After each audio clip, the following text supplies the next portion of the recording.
Olha só, Rafaela, crime contra o meio ambiente. O IBAMA fez a maior apreensão de madeira retirada de forma ilegal do estado de Roraima. Pois é, órgãos ambientais e Polícia Federal trabalham para identificar os criminosos.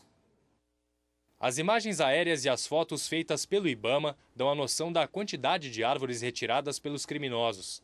Os fiscais do IBAMA contaram ainda com registros feitos por satélite para chegar até a área indígena Pirititi, no sul de Roraima. Ao todo foram apreendidas mais de 7.300 toras de madeira, o equivalente a 15 mil metros cúbicos. A retirada afetou uma área de 1.372 hectares. Após a extração ilegal ser encontrada, servidores do IBAMA trabalham na identificação das espécies e no cálculo dos prejuízos causados pelos criminosos. A estimativa é que com a venda da madeira, eles teriam um lucro de quase 10 milhões de reais. Há indícios de que outro esquema criminoso estaria beneficiando a extração ilegal na região. Segundo o coordenador de operações de fiscalização do IBAMA, empresas que trabalham com engenharia florestal estariam fraudando em estudos a quantidade de árvores presentes no local. Uma forma de dificultar que o desmatamento fosse percebido. O engenheiro florestal, determinada empresa, apresenta para o órgão ambiental estadual uma volumetria de madeira acima do que seria possível existir em determinada área. Infelizmente, na hora que se apresenta esse processo, alguns órgãos acabam não verificando isso de forma mais detalhada para identificar essa fraude. E esse crédito gerado a mais, ele é utilizado para depois, retirando madeira de terra indígena, terra da União, unidade de conservação ou qualquer local irregular, essa madeira seja acobertada por esses créditos fictícios. Para retirar toda a madeira encontrada na reserva indígena, será necessária uma semana de trabalho e aproximadamente 350 carretas biarticuladas carregadas. Depois que todo o processo e as investigações do IBAMA e da Polícia Federal forem concluídos, a madeira vai ser levada a leilão judicial. O dinheiro obtido será utilizado para diminuir os prejuízos causados ao meio ambiente. A investigação continua não apenas para identificar a primeira serraria, o primeiro local de destino, mas todo mundo que está envolvido nesse esquema. As investigações também continuam na área do entorno, verificando outras áreas desplanadas que possam existir, né? E o objetivo final disso é se coibir essa maneira, esse crime organizado que existe, infelizmente, no setor madeireiro, alguma parte do setor madeireiro do país, de esquentar madeiras retiradas de unidade de conservação em terras indígenas.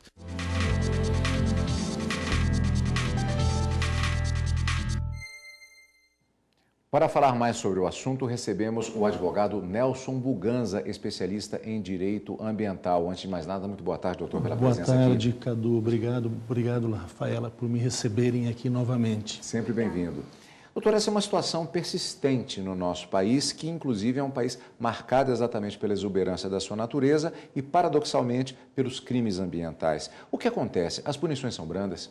As punições, elas são muito brandas. Além disso, nós temos a demora, tanto a demora, principalmente a demora administrativa, e a demora judicial vem sendo coibida com a criação de varas especializadas.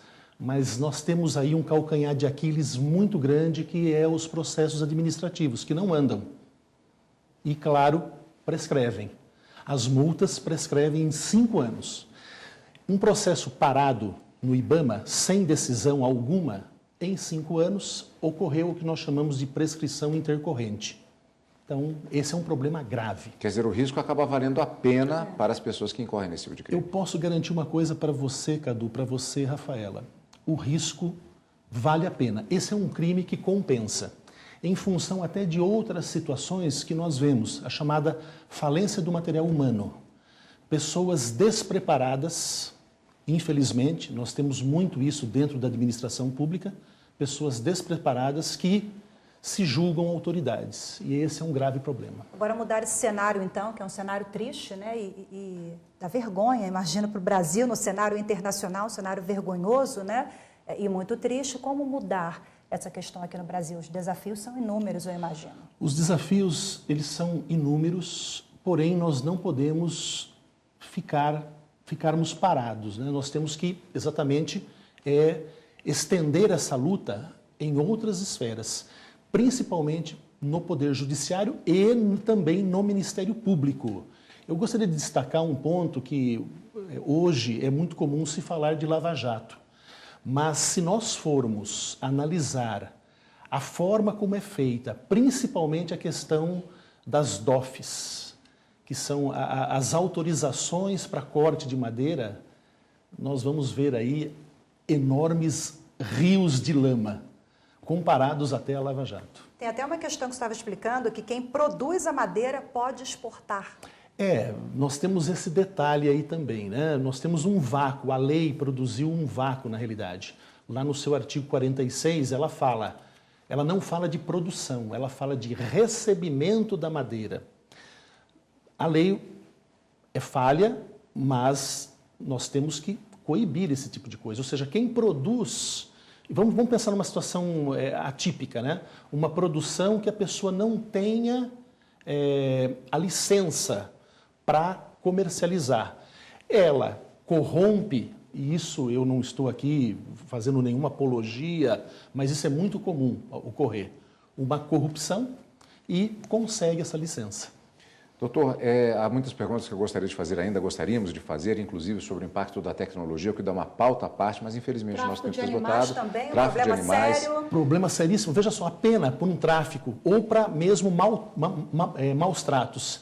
3 meses e multa. Ora, com todo respeito, mas é ridículo, né? Porque o que acontece? Mesmo que tenham agravantes, o número, né, de animais, a pena é irrisória.